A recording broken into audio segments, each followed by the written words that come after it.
That pregnancy test sure as hell wasn't mine. That much was obvious. I found it buried deep in the trash can of our master bathroom, tucked under a mess of crumpled tissues and an empty shampoo bottle. Positive. 2 solid pink lines, staring back at me like a slap to the face.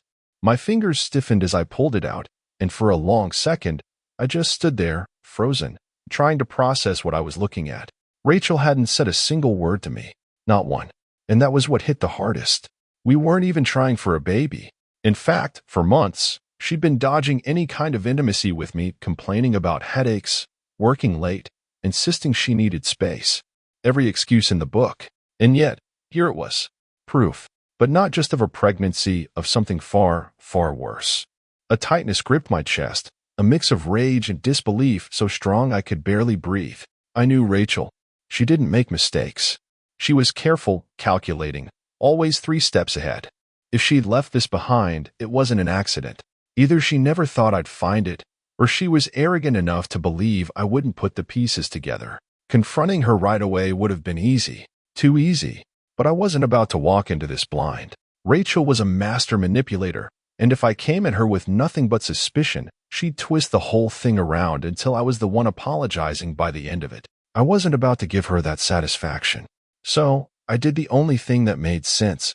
I put the test back exactly where I found it, carefully rearranging the trash so it looked untouched. Then, I walked out of that bathroom like I hadn't just had the floor ripped out from under me. Even as I sat at the kitchen table, pretending to scroll through my phone, my hands were still shaking.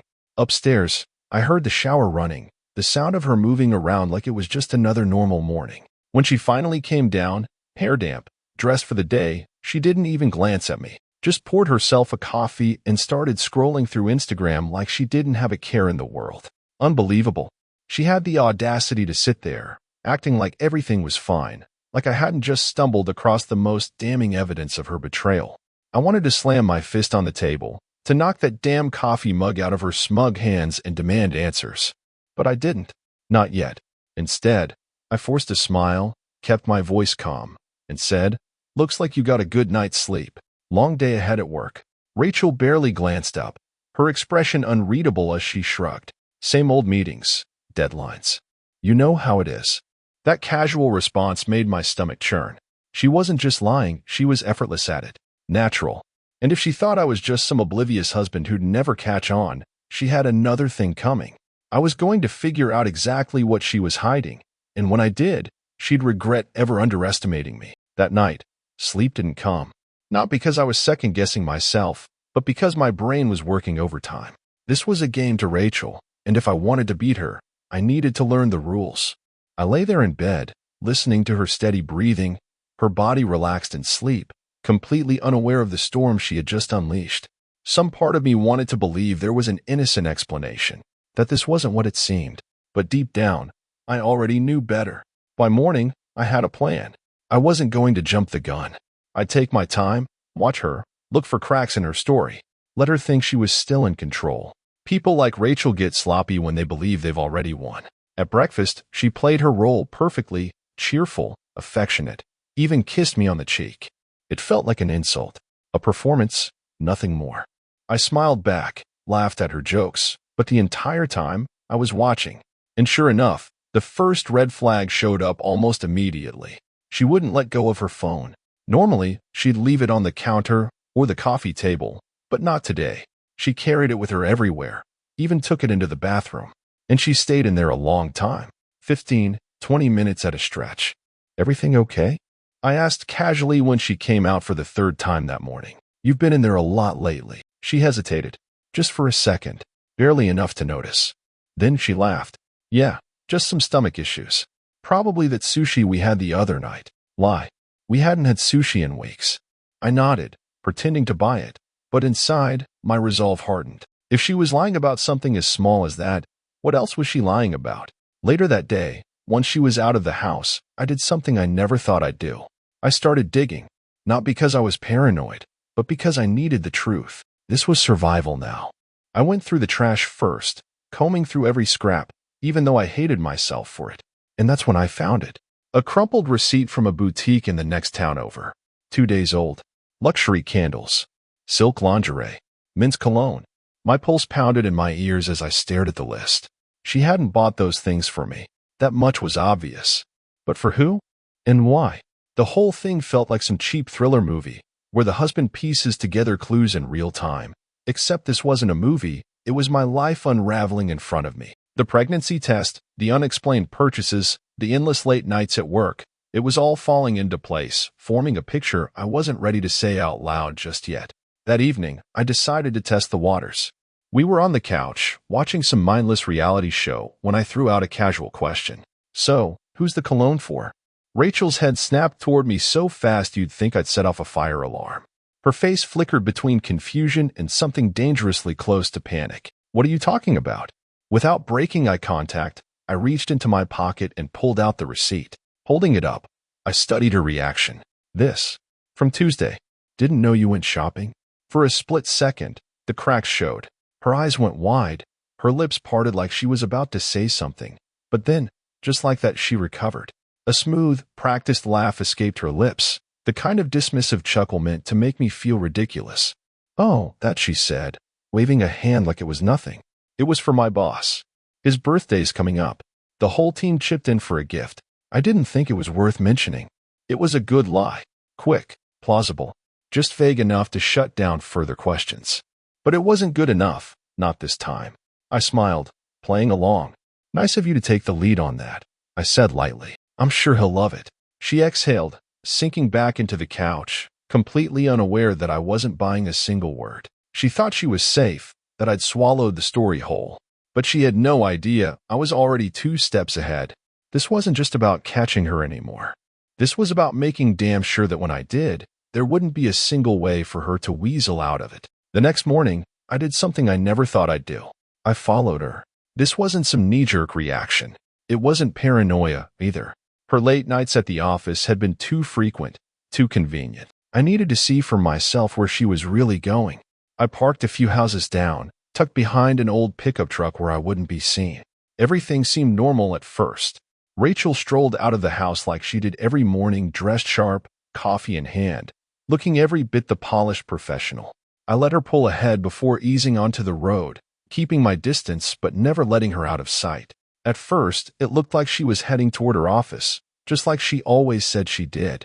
But then, out of nowhere, she made an unexpected turn, veering off the usual route and heading straight for a little cafe on the outskirts of town. A cafe? My stomach twisted as I pulled over a block away, far enough to go unnoticed but close enough to see everything. She stepped out of her SUV, and right away, I knew this wasn't just a coffee stop. Her outfit was too put together, sleek, fitted dress, heels that clicked against the pavement like she was walking into a goddamn fashion show. This wasn't some quick stop for a latte before work. Then he arrived. A man. Tall, well-dressed, the kind of guy who walked with that effortless confidence that made my blood simmer. He strode into the cafe like he belonged there, and seconds later, Rachel followed, like they'd done this before.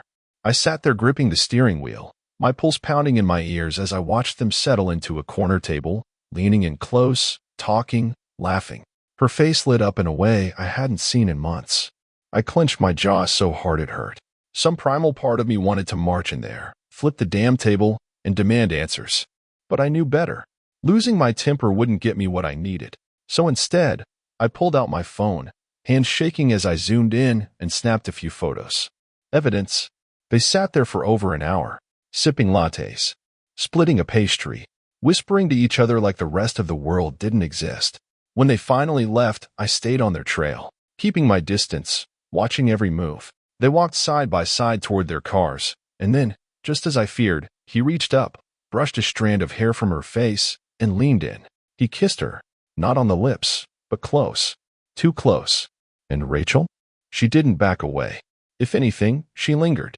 My stomach twisted into a knot so tight I thought I'd be sick. The betrayal hit like a sledgehammer to the chest, knocking the air right out of me. But instead of letting the fury consume me, I forced myself to stay in control. This wasn't over, not by a long shot. I drove home in silence, my thoughts racing. Who was this guy?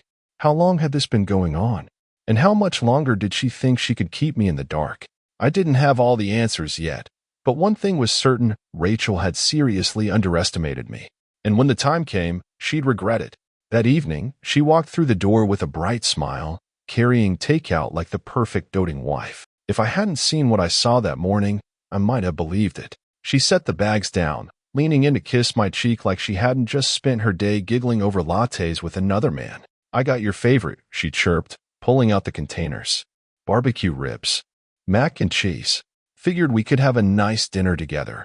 You've been working so hard lately." I forced a smile, keeping my voice even. "That's thoughtful of you." "Thanks, Mal."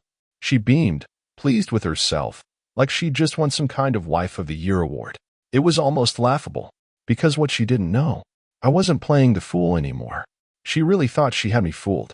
Like I'd just sit there, eating my ribs with a dumb smile, playing the role of the devoted husband while she carried on her little charade. But tonight, I wasn't just pretending to be oblivious. I was setting the stage.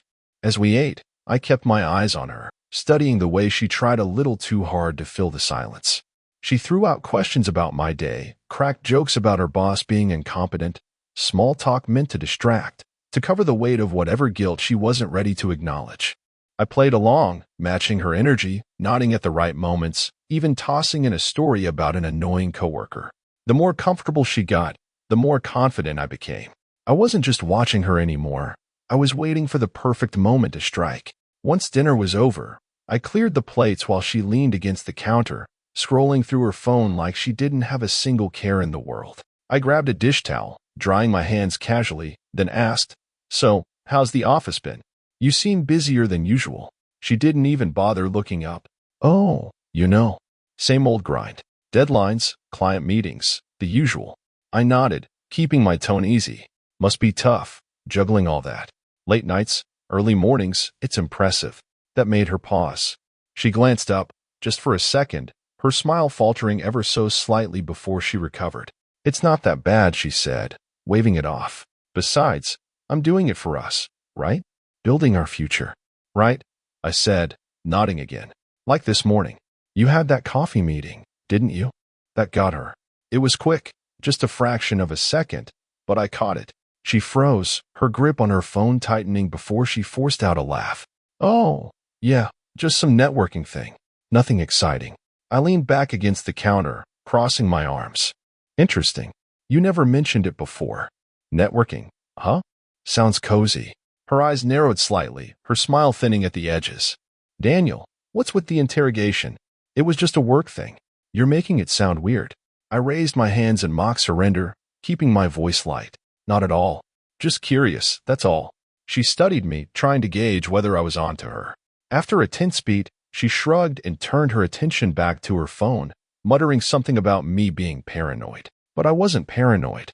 I was precise.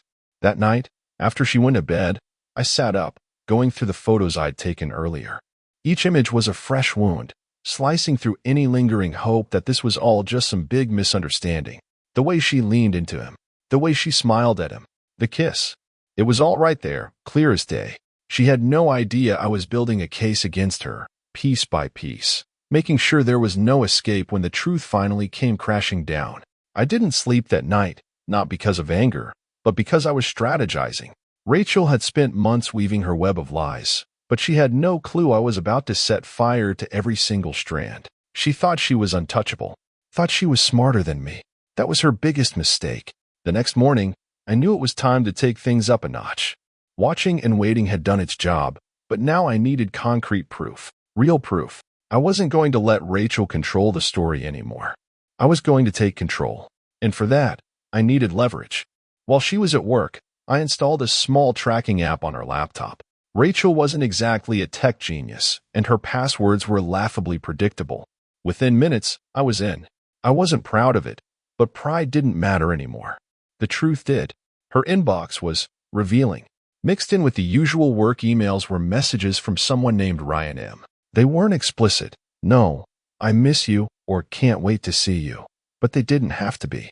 The inside jokes, the frequency of their meetups, the casual ease of their conversations, it told me everything I needed to know. Ryan wasn't just a coworker. Ryan was the man from the cafe. Then I found her calendar. It was meticulously organized, color-coded, filled with client meetings, work deadlines, personal events. And then I saw it. Friday, 3 p.m. Dr. Carlson, prenatal checkup. My breath caught in my throat. A prenatal checkup. She hadn't just been lying about being pregnant. She'd been actively managing it behind my back. The betrayal hit like a freight train. But instead of letting the anger take over, I focused on the opportunity in front of me. This wasn't just another lie, this was my trump card. The one thing she wouldn't be able to talk her way out of. Still, I wasn't ready to confront her. Not yet. Not until I had enough to bring her whole world crashing down in one devastating moment. Later that day, I turned my attention to the next piece of the puzzle. Ryan. His email signature listed his company and title. That was all I needed. A quick search led me straight to his LinkedIn profile. Senior consultant at a high-end firm. Married. 2 kids. Perfect. This wasn't just about Rachel anymore. Ryan had something to lose, too. If this guy thought he could waltz into my life, wreck my marriage, and walk away without consequences, he was about to find out just how wrong he was. By the time Rachel came home that night, I had already set my plan in motion. She walked in exhausted, distracted, her heels clicking against the hardwood floor as she tossed her bag onto the counter. I looked up from my drink, watching her carefully. She had no idea what was coming. "Hey," she said absently, rummaging through the fridge for a bottle of water. "How was your day?" I kept my voice light, forcing an easy smile. "Not bad." "Yours?" "Busy." She hesitated, still buried in the fridge as if she needed a moment to think. "Yeah, just the usual. Meetings all day. I'm wiped." I leaned against the counter, watching her carefully. "Anything interesting happen?" My tone stayed steady, measured. She straightened up just enough to glance at me before shaking her head. "Nope. Same old grind." I nearly laughed. The way the lies rolled off her tongue so effortlessly, so naturally, it was almost impressive. "Almost." "Glad to hear it," I said, flashing another smile that probably looked more like a baring of teeth. "By the way, I'm thinking of heading out Friday afternoon. Got some errands to run. That cool with you?" She barely looked up. "Of course. Do whatever you need." Perfect. She had no idea I'd already seen her calendar. No clue that I knew exactly where she'd be or that I planned to be there, too. As she settled onto the couch, casually scrolling through her phone like she didn't have a care in the world, I felt an eerie calm settle over me. She thought she was untouchable, that she had everything under control. She was wrong, and I was going to make sure she never forgot what happens when you betray someone who trusted you. Friday came, and I was ready. Rachel left the house as if it were any other day, polished, composed, her laptop bag slung over her shoulder. She kissed me goodbye, smiling like she wasn't living an entirely separate life behind my back. I smiled back, gave her a little wave, then got to work. By 2:30, I was parked across the street from the clinic listed in her calendar. The building was small, tucked between a pharmacy and a dental office. Nothing about it stood out.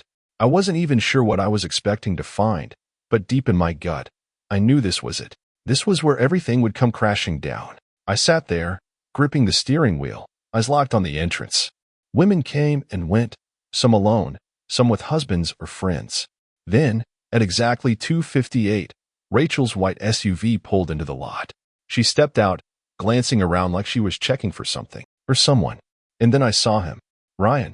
He was already there, waiting by the entrance, looking way too comfortable in a neatly pressed shirt and slacks, sipping on a to-go coffee like this was just another casual Friday. Rachel spotted him right away. Her entire face lit up, and my stomach churned. She walked straight to him, closing the distance like she'd done it 100 times before. And then they hugged. Not a polite, friendly embrace. Not something you'd give a coworker. It lingered, the kind of hold that spoke volumes about what they were to each other. I clenched the steering wheel, forcing myself to breathe, to stay in control. This was it. The proof I needed. Watching them walk into that clinic together was like watching the last nail being hammered into a coffin. They thought they were safe, thought they could get away with it, but they had no idea I was right there, watching. I didn't go through the front doors. I wasn't here for a dramatic confrontation, not yet. Instead, I circled the building, searching for another way in. Around the back, a delivery door had been left propped open, probably for staff. Without a second thought, I slipped inside. The hallway was quiet, sterile, lined with generic medical posters and closed office doors. Then, faint voices. I followed the sound down the hall, stopping outside a partially open door. And there they were, sitting side by side, smiling, laughing. Rachel rested a hand on her stomach as the doctor flipped through a chart. Ryan sat beside her, nodding along, looking every bit the proud, supportive partner. My blood boiled. I wanted to burst through that door, rip their little fantasy apart right then and there. But I didn't. Not yet. Instead, I pulled out my phone and hit record. Every glance, every touch, every stolen smile, all of it. Undeniable, unshakable evidence.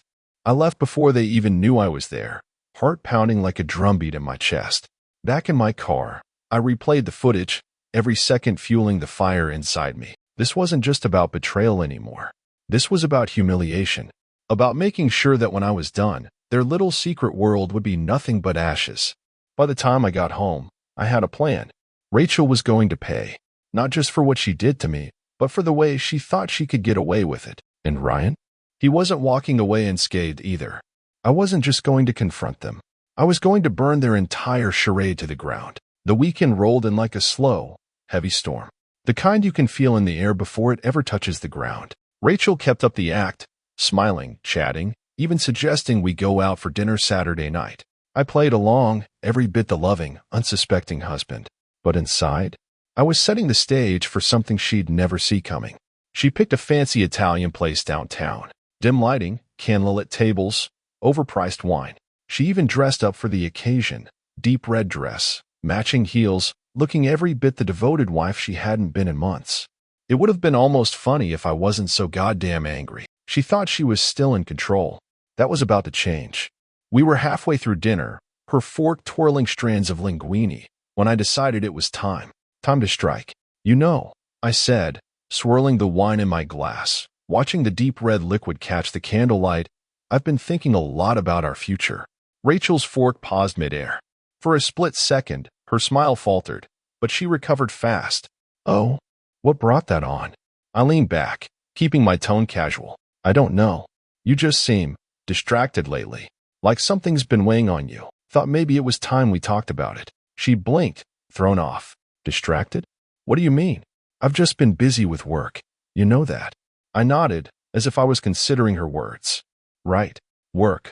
The long nights, the networking events, the sudden trips out of town. Just work. Huh. Her grip on her fork tightened, her knuckles turning white. Daniel, I don't know what you're trying to imply, but you're making it sound like you don't trust me. I set my glass down, leaning forward slightly, lowering my voice to something slow and deliberate. Oh, I trust you, Rachel.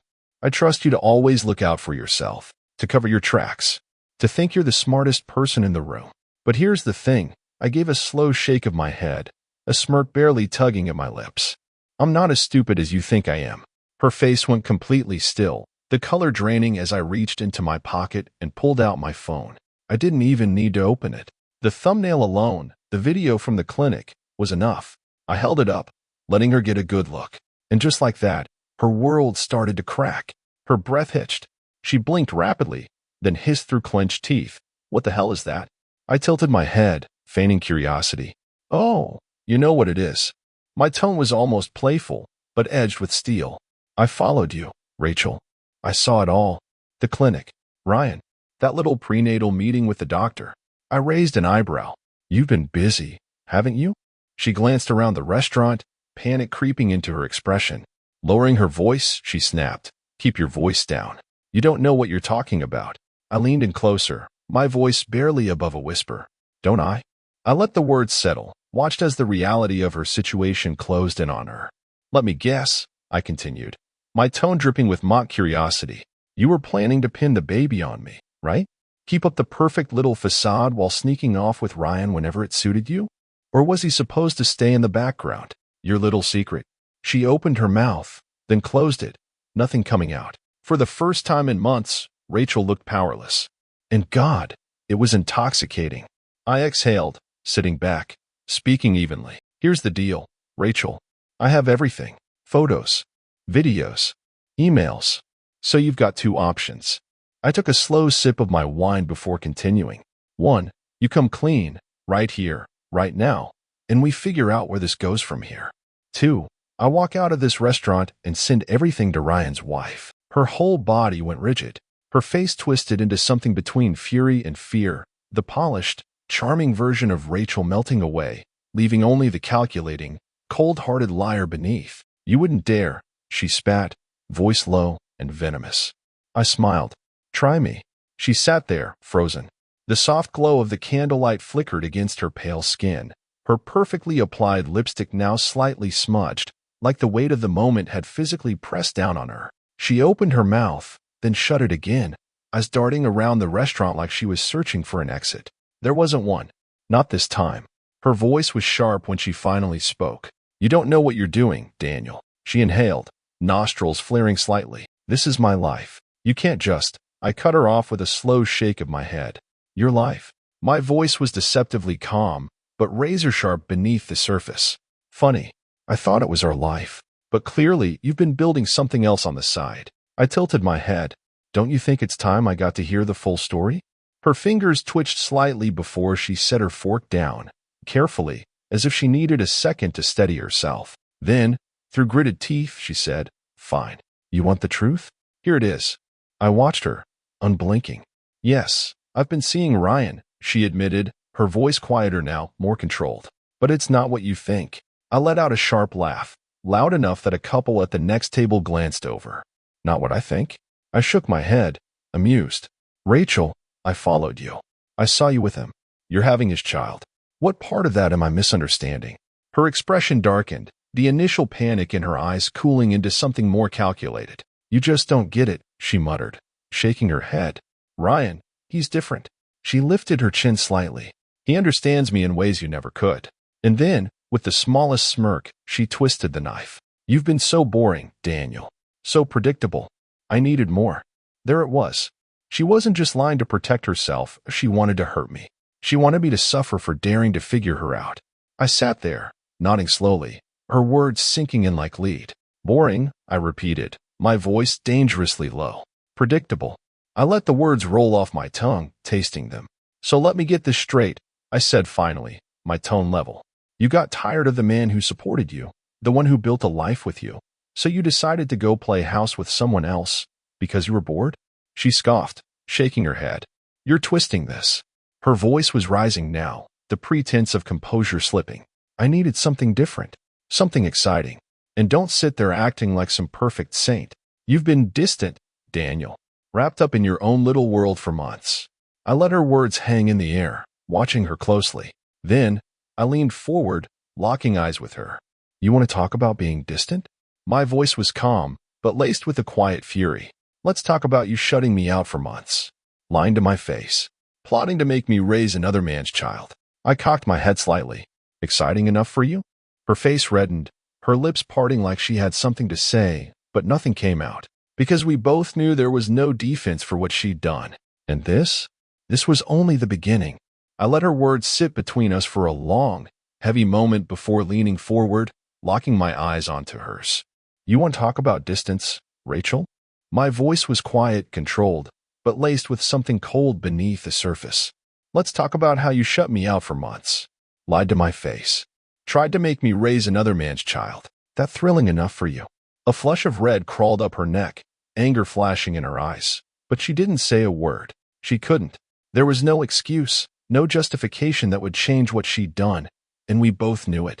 Without breaking eye contact, I pulled my phone from my pocket, tapped the screen, and held it up so she could see. The thumbnail from the video at the clinic glowed in the dim candlelight. "You see this?" I asked, my voice calm, almost casual. "This is my insurance policy.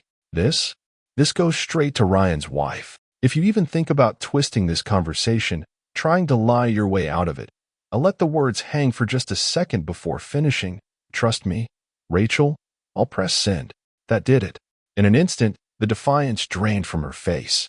Whatever bravado she'd been clinging to crumbled right in front of me. You wouldn't," she whispered, but there was a shake in her voice now. I tilted my head, studying her, and then I smiled, a slow, humorless thing. "Try me." She sat frozen, hands gripping the edge of the table like she was trying to keep herself from falling apart. For the first time in months, she was out of moves. I stood, slipping my phone back into my pocket. "Take your time, Rachel, but don't take too long. You're on borrowed time now, and I'm not feeling particularly generous." Without another word, I turned and walked out of the restaurant, leaving her sitting there, stunned, breathless. The cold night air hit my face as I stepped outside, but for the first time in a long while, I felt nothing but clarity. She had played her hand. Now it was my turn. When I got home, I didn't wait for Rachel. I poured myself a drink, sat at the kitchen table, and started mapping out the final steps of my plan. She thought that dinner was the grand finale, the breaking point. She had no idea what was coming next. The lies, the betrayal, the arrogance. By the time she walked through that door, heels clicking against the hardwood, her entire world was about to come crashing down. I was ready. She hesitated when she saw me still seated, calm, drink in hand. The mask was back on. That carefully composed expression, the practiced little smile. She thought she still had control. "You walked out on me," she said, her voice sharp as she dropped her purse onto the counter. "That was humiliating, Daniel." I took a slow sip, then met her gaze. "Good," I said simply. "Get used to it." Her jaw clenched. "Are we really doing this?" "You've made your point." "Yes, I made a mistake, but I'm still your wife. We can fix this." I laughed, the sound bitter and sharp enough to make her flinch. "Fix this?" I shook my head, setting my glass down. "Rachel, this isn't a broken plate. You didn't make a mistake. You lied. You cheated. And you tried to trap me into raising another man's child. There's no fixing that." She folded her arms across her chest, her eyes narrowing. "Fine. You want to end things? Then go ahead. But don't stand there pretending like you're the innocent victim here. You've been distant for months, Daniel. You shut me out. You stopped trying. Maybe if you'd paid more attention, none of this would have happened." There it was. The deflection, the gaslighting, the shameless attempt to flip the blame. I let out a slow breath, shaking my head, and then I stood, towering over her, meeting her glare without flinching. "Funny you say that," I murmured, my voice dangerously calm. "Because I've been paying plenty of attention." I took a step closer, watching as her confidence flickered, wavered. "Like when you left work early to meet Ryan. Or when you bought him that cologne and pretended it was a team gift. Or my personal favorite, the day you waltzed into that clinic, hand in hand with him, for your little prenatal appointment." Her face went pale. For the first time, I saw something real in her eyes. Fear. She opened her mouth, but I didn't let her speak. "You know, I wasn't planning to get messy," I continued, pacing slowly around the kitchen, letting the words settle in. "I thought maybe I'd just walk away. Let you deal with the fallout yourself." I stopped, turning back to face her. But then I thought, no, that's too easy. You don't get to walk away from this like nothing happened. Her lips parted slightly, her voice a whisper now. "What do you mean?" I didn't answer. Instead, I pulled my phone out again, this time holding it up so she could see the screen. "I've got everything, Rachel. The photos, the videos, the emails." I took a beat, letting the weight of it hit. And guess what? Ryan's wife is one click away from seeing all of it. Her eyes widened in horror. "Daniel, no, you can't." "Oh, I can." I cut in, my tone sharp as a blade. "And I will." She stood there, trembling, trying to maintain some level of composure. "What do you want?" she finally asked, her voice barely a whisper. I exhaled slowly, letting the silence stretch before answering. "First," I said, my tone unwavering, "I want the truth. All of it. No more lies, no more games." I let the words sink in before continuing. "And second, I want you out. Pack your things. Go move in with Ryan, or hell, crawl under whatever rock you want. But you're done here. This is my house, and I'm not sharing it with you for another damn second." Her head shook slightly, eyes glossy, tears threatening to spill. But I didn't care. Not anymore. "You're being unreasonable. We can work this out." Unreasonable? That was it. That was the final straw. I snapped, my voice rising for the first time. "You don't get to call me unreasonable, Rachel. You lied. You cheated. And you tried to trap me in your mess. This is on you, not me." I let the words hang in the air before delivering the final blow. "So, pack your things, or I send everything to Ryan's wife. Your call." For a moment, I thought she might fight back. That fire in her eyes flickered, like she wanted to argue, to twist things in her favor one last time. But then, just as quickly, it burned out. She knew she'd lost. Without another word, she turned and walked upstairs, her footsteps heavy with defeat. I stayed in the kitchen, listening as she moved around the bedroom, pulling open drawers, zipping up bags. It wasn't over. Not yet. But for the first time in months, I felt like I was ahead. Rachel had underestimated me, and now she was paying the price. And Ryan? His reckoning was coming next. By the time the sun rose the next morning, Rachel was gone. No goodbye. No note. Just packed her things and disappeared like a thief in the night. I stood by the upstairs window, watching her car pull out of the driveway. A strange mix of emotions churned inside me: anger, relief, something in between. The house felt different without her, quieter, almost hollow. But that emptiness? It was better than suffocating under her lies. Now, it was Ryan's turn. I'd spent the night crafting a carefully worded email to his wife, Lauren. Her name had been easy to find. Ryan's social media was littered with happy family snapshots, smiling kids, and a golden retriever posed perfectly in every frame. Picture-perfect suburbia. She had no idea what her husband had been up to, but she was about to. The email was simple. I didn't add commentary, didn't embellish. Just attached the photos, the video from the clinic, the flirty emails between him and Rachel. The evidence spoke for itself. I hovered over the send button for only a second. Then, with a deep breath, I clicked it. The fallout was immediate. Within an hour, Lauren replied. Her message was a whirlwind of shock and heartbreak, laced with a quiet, almost exhausted gratitude. She thanked me for telling her the truth, admitted she hadn't seen it coming. I could almost hear the devastation in her words, the way betrayal cuts deep and fast. But sympathy? I had none left. Not for her, not for Ryan, and definitely not for Rachel. Later that day, my phone rang. A number I didn't recognize. I answered. And sure enough, "What the hell do you think you're doing?" Ryan's voice was thick with panic, the controlled confidence he'd probably had all his life now cracking under pressure. I leaned back in my chair, keeping my tone even, cleaning up a mess. I let the words settle before adding, "A mess you helped make. You had no right." I laughed, a slow, humorless sound. No right? I cut him off before he could spit out whatever excuse he was about to throw at me. "You slept with my wife. You lied to your own. And you think I don't have the right to call you out on it? Spare me." Silence. I could hear him breathing, could picture him scrambling for something to say. But I didn't give him the chance. "Let me be crystal clear, Ryan." My voice was calm, steady, but sharp enough to cut through his bullshit. "If you or Rachel try to contact me again, if you so much as send me a text, I'll take this public. I've got more than enough to ruin you, your wife, your job, your perfect little life. It'll all go up in flames." Another pause. "Then, you're a real piece of work," he spat, but the fight was gone from his voice. I smirked. "No, Ryan." My voice was quiet, but firm. "That's you. I'm just the guy who won't let you get away with it." Then, without waiting for a response, I hung up. A slow wave of satisfaction rolled through me. Ryan had just learned the hard way that I wasn't someone he could intimidate. That night, I poured myself a drink and stepped out onto the back porch, staring at the yard I had worked so hard to make my own. The anger was still there, simmering beneath the surface. But it felt different now. Controlled. Directed. Rachel and Ryan had tried to destroy me, but in the end, they'd only burned themselves. I knew there would be more fallout in the days to come. Rachel might try to spin the story in her favor. Ryan might attempt damage control. But none of it mattered.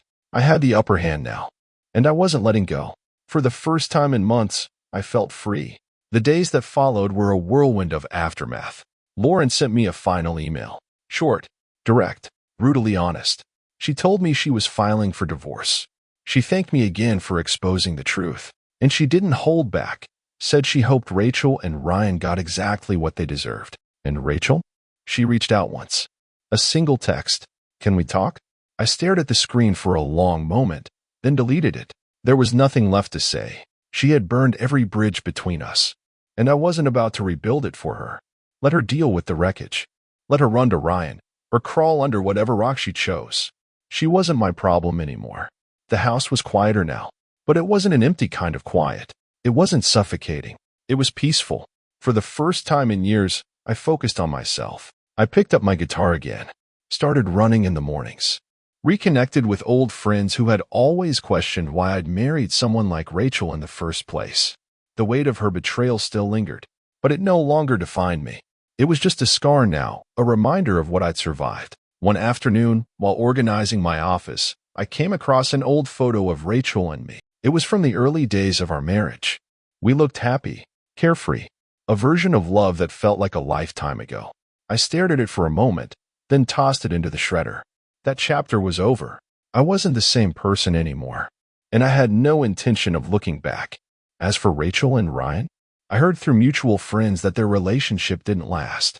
Whatever spark they thought they had fizzled under the weight of guilt, shame, and destruction. Rachel moved to another city. Ryan's reputation took a hit after Lauren aired their dirty laundry for everyone to see. Poetic justice, if you ask me. If there's one thing I learned from all of this, it's that betrayal doesn't just break you. It rebuilds you. Stronger. Smarter. I wouldn't wish this kind of experience on anyone, but in some strange way, I'm grateful for it. It forced me to see the truth, to let go of the dead weight, to finally put myself first. And if you're reading this, wondering if you should stay in a toxic situation or fight for someone who doesn't value you, don't. Hold your head high. Walk away. And let the people who betrayed you drown in the mess they made. Because trust me, there's nothing more satisfying than watching them crumble while you rise.